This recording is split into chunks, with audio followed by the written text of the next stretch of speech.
by Dan Bernstein, CBSChicago.com senior columnist. CBS Amid all of the armchair analysis of the NFL's television ratings issues come two recent reports, which when viewed together seemed to cut through the noise and get to something meaningful.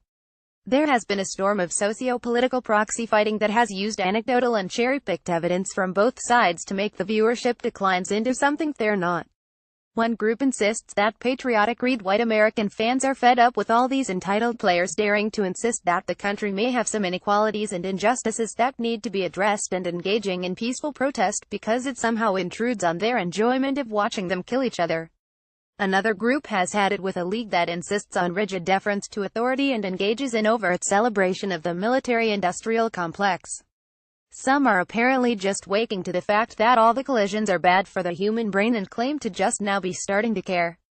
It's all exhausting and largely beside the point. Sports Business Journal cites general football fatigue as the key issue, caused by oversaturation. The TV bigwigs involved with the league never liked the creep of the game into Thursday night viewing, nor the counterproductive start times of the many London games that have put the NFL in front of us at too many points. They quote Fox Sports executive Mike Mulvihill, who argues that the rise in football availability is pretty dramatic. This is what drives fragmentation in every area of television, he said. Clearly, whatever that interest is, it's being spread out over quite a few more windows than it was 10 years ago. And a recently published study by management consultants McKinsey Company entitled "We Were Wrong About Millennial Sports Fans" takes a deeper dive into the data of fragmentation, showing more broadly that fans of all ages, not just millennials, are watching fewer games and quitting them faster. They also note the increases in digital streaming of live games and increased viewership on unauthorized or pirated streams across all platforms. The football fans are there, and the sport remains immensely popular, but our accelerated lives leave us less able to plop down on the couch for 3 or more hours multiple times per week. It makes sense, for any of us who often make use of the NFL's own app to check scores and highlights in real time, even if we're Gen Zers. So a reasonable interpretation reveals that this has conspired to start to change some habitual behaviors that are now measurable. I do believe there is a lot of football on, and by the time you get to Sunday, there could be a fatigue, NBC honcho Mark Lazarus told SBJ. Much of the loss of viewers is coming from 18-34-year-olds. They more and more are getting satisfied by the alternatives of highlights and scores that are available during the game. That continues to train young viewers to follow our sports, not watch our sports. Follow, not watch. And let's get beyond the concentration on demographic slices, too. We find that age is an ineffective way to segment and target digital sports fans, the McKinsey study said specifically.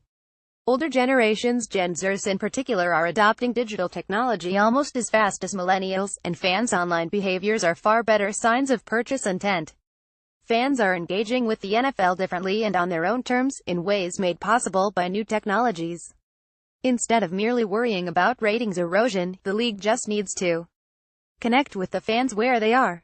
McKinsey concludes Generation X wanted its MTV. Millennials have fear of missing out.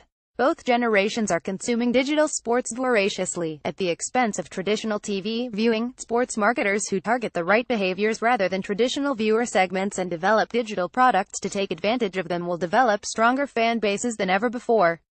So while network executives consider the possibility that there's simply too much NFL to be adequately consumed, they would also be well served to refocus their thinking on all the other ways their television product ultimately reaches the consumer. It's not really Colin Kaepernick or the meaning of the flag or head injuries or too many penalties or the latest stupid tweet from Donald Trump. It's a whole bunch of football and less time to view it all.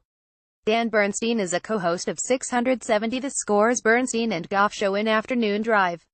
You can follow him on Twitter at Dan_Bernstein and read more of his columns here.